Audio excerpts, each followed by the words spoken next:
Audio Jungle.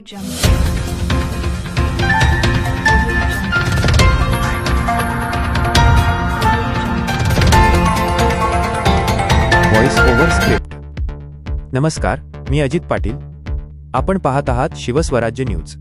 मुंबईतील Bandra railway स्थानकालगत असलेली विशाल झोपडपट्टी अखेर प्रशासनाने जमीनदोस्त केली आहे.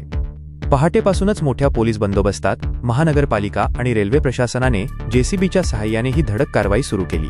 रेल्वे सुरक्षा, अपघातांचा धोका आणि वाढते अतिक्रमण यामुळे कित्येक वर्षांपासून या झोपडपट्टीविरोधात तक्रारी होत्या. अखेर आज प्रशासनाने हे कठोर पाऊल उचलले.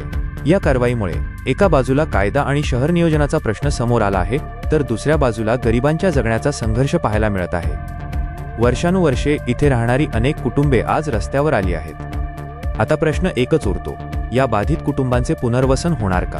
त्यांना पर्यायी जागा मिळणार की हा विषय पुन्हा राजकारणाच्या भोवऱ्यात अडकणार? विकासाच्या नावाखाली फक्त झोपड्या तोडल्या जाणार की या लोकांच्या आयुष्याला नवी दिशा मिळणार? मी अजित पाटील, शिवस्वराज्य न्यूज, मुंबई.